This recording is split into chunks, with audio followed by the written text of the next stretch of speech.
Public service loan forgiveness back in the news today as we take a look at this article from thecollegeinvestor.com. States push to block new PSLF employer rule before July 1st deadline.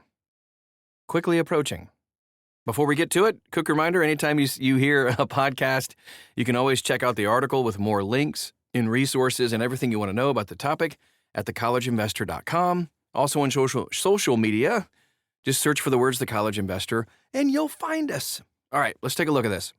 A coalition of states is pressing a federal judge to halt the Department of Education's new Public Service Loan Forgiveness, PSLF rule, before it takes effect July 1st, 2026. This comes after the department moved to add a sworn attestation to the program's certification forms and a Federal Register notice. The new rule lets the Secretary of Education strip PSLF eligibility from employers, including state and local governments, that the department decides have a substantial illegal purpose. The form change would require employers to confirm, under penalty of perjury, that they have not engaged in such activity. For more millions of public service workers, an employer's disqualification can mean losing access to loan forgiveness. PSLF has canceled more than $85 billion in federal student loans for over 1 million borrowers since the program began. The department estimates that the revised certification form covers roughly 913,000 responses a year. Driving the news. On June 22nd, plaintiffs filed a notice of supplemental authority pointing the court to a June 18th Federal Register notice, and in it, the department requested an emergency clearance under the Paperwork Reduction Act to revise the PSLF and TEPSLF certification form, asking the Office of Management and Budget to sign off no later than June 26th. The revised form adds an attestation under penalty of perjury that the employer has not engaged in any activity that has a substantial illegal purpose on or after July 1st of 26. A related correction notice confirms the certification would be mandatory, not optional.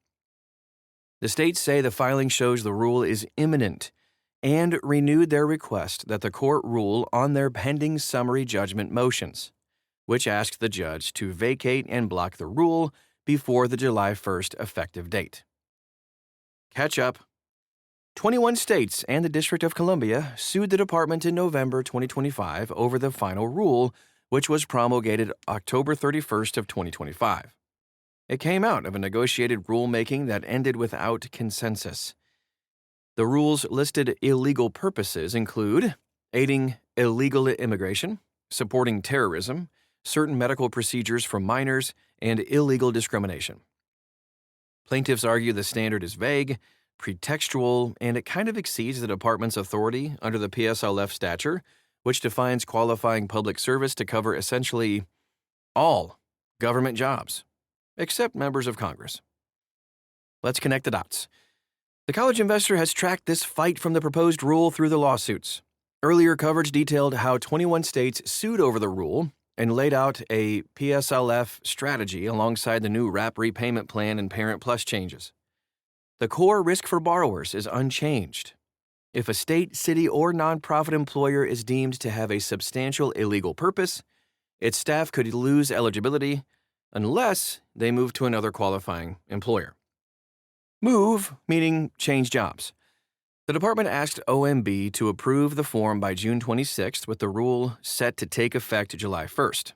The judge could rule on the state's summary judgment motions at any point, and the plaintiffs want a decision before the deadline.